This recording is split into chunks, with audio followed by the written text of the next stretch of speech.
now, your KETK Sports Zone, brought to you by Peter Chevrolet Buick. Let's face it, folks, sports almost didn't happen for much of 2020. Some athletes and teams at many levels around the country have yet to return to competition. But here in East Texas, we managed to endure and overcome, and we wrote some mighty special tales.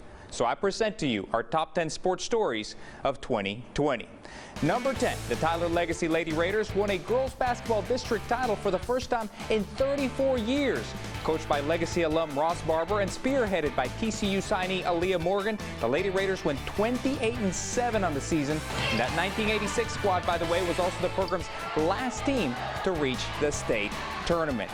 Number 9, the sudden tragic death of Kobe Bryant. He may not have been an East Texan, but his passing was certainly felt throughout the Piney Woods in many ways.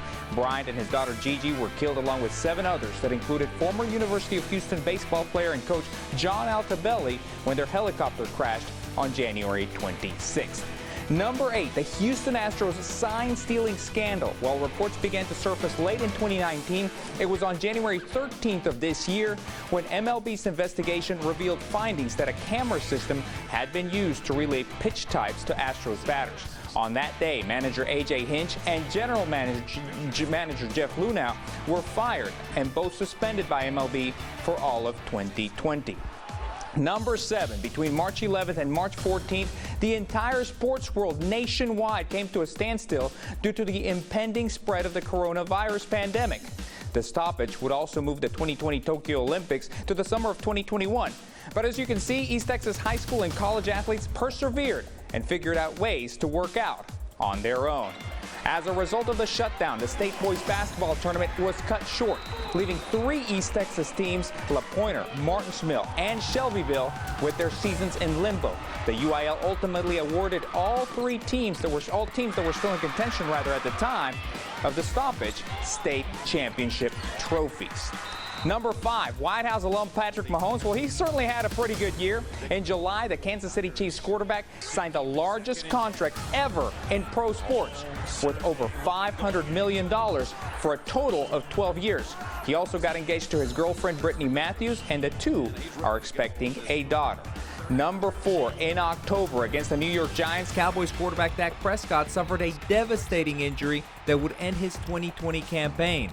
Prescott broke 2 bones in his right ankle in a gruesome way, which required surgery. However, he expects to make a full recovery, but the Cowboys have struggled without him. Although at 6-9, they could still make the playoffs. Number 3, the Carthage Bulldogs added to their dynasty, which now contends as arguably the greatest ever in the entire state of Texas. Carthage won its 8th state crown in the last 13 years to cap off another undefeated season as the Bulldogs won an All-East Texas 4A Division II final, beating the Gilmer Buckeyes 70-14 on December 18.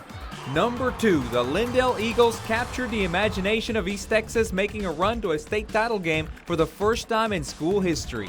The Eagles had never been past the second round of the playoffs, but led by head coach Chris Cochran and Baylor signee Jordan Jenkins, Lindale went 6 rounds this year as they made a pair of incredible comebacks in the postseason to reach Arlington.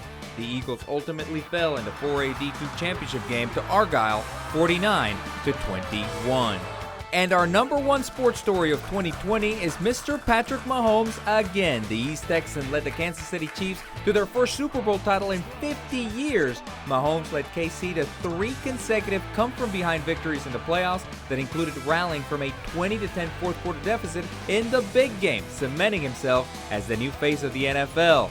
Mahomes helped the Chiefs to a 31-20 triumph over the San Francisco 49ers in Super Bowl 54 in Miami in early February. He also became the youngest quarterback to be named Super Bowl MVP.